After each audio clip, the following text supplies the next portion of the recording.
अस्सलामु अलैकुम वरहमतुल्लाहि वबरकातुहू। माशाअल्लाह लोही नस्ल की भेड़ें और दरमियान में कुछ कजली नस्ल की भेड़ें भी मौजूद हैं। और भी होंगी, मिक्सअप भी है माशाअल्लाह। अब कंटेजियस कैप्राइन प्लूरो निमोनिया की वैक्सीनेशन के लिए हम यहाँ पर आए हैं। जनाब हुणे हुणे कराओ वैक्सीन वाला मुक वेंदी वाला बीमारी आ वेंदी वल मसला बन वेंदा ढेर सारा।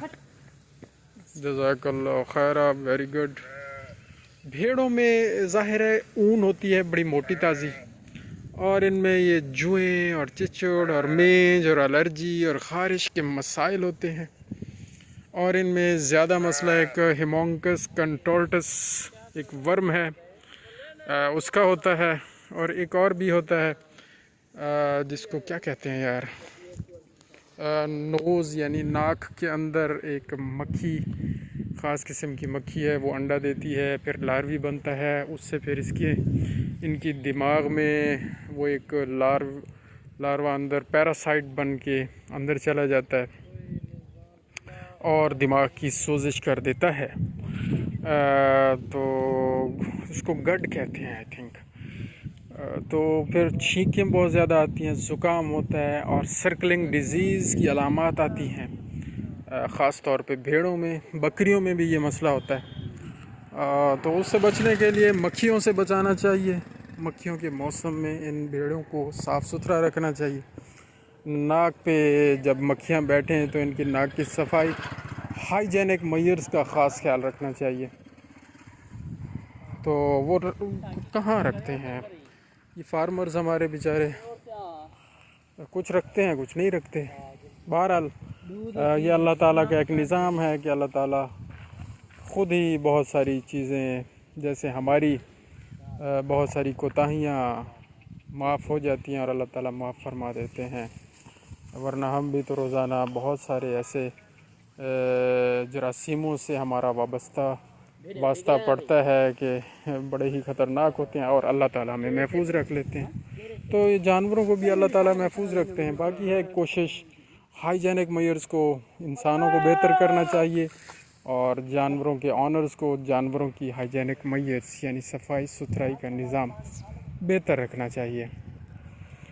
वैक्सीन टाइम पे करवानी चाहिए। चराई वाले माल को बहुत सारे मसाइल के साथ एक मसला ये भी हो सकता है, ज़ाहिर है यहाँ पर जब ग्रेजिंग होती है जानवरों की, और बार बार उसी एरिया में अगर ग्रेजिंग करवाई जाए तो पेट के कीड़ों के अमराज होते हैं। इस डॉग को दूर भगाएं, ये इंतहाई ख़तरनाक है, ये हमला कर सकता है। हाँ भाई बच्चों, आप क्या कर रहे हैं? तो ग्रेजिंग से एक्सरसाइज बेहतर होती है, मेटाबॉलिज्म बेहतर होता है, डाइजेशन बेहतर होती है, प्रोडक्शन बेहतर होती है। लेकिन प्लस अगर ग्रेजिंग एक ही रास्ते पर करवाई जाए, एक ही ट्रैक पर करवाई जाए, तो उससे पेट के कीड़ों के अमराज हो जाते हैं, और वो एक साइकिल जो बना होता है वो ख़त्म नहीं होता। तो इनके चराई के जो ट्रैक होते हैं ना, उनको डिफरेंट होना चाहिए। एक ही ट्रैक पर ये साल हा साल चलते हैं, बड़े जानवर भी और छोटे जानवर भी, स्मॉल रूमिनेंट्स भी, लार्ज रूमिनेंट्स भी, जिसकी वजह से ये मसाइल आते हैं।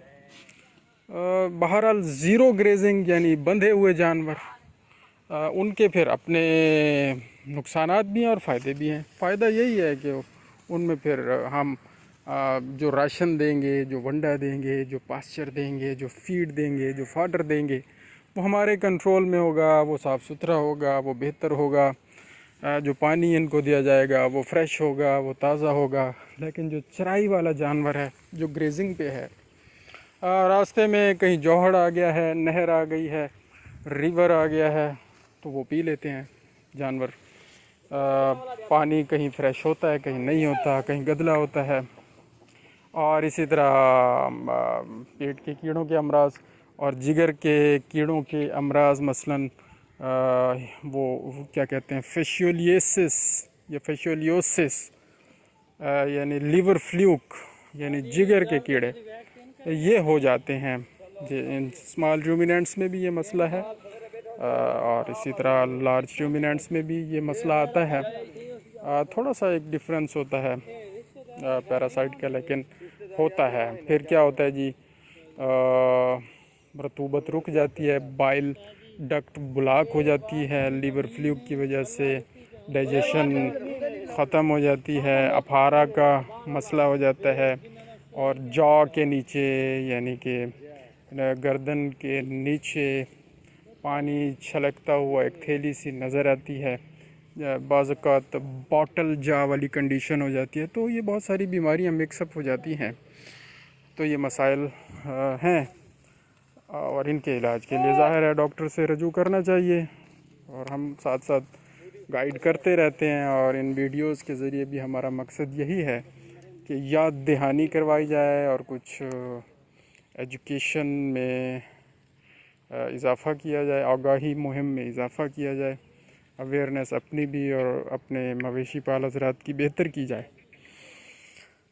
اللہ تعالی ہم سب کو عمل کرنے کی توفیق عطا فرمائے. جزاک اللہ خیر. اللہم صلی علی محمد و آل محمد وعجل فرجہم.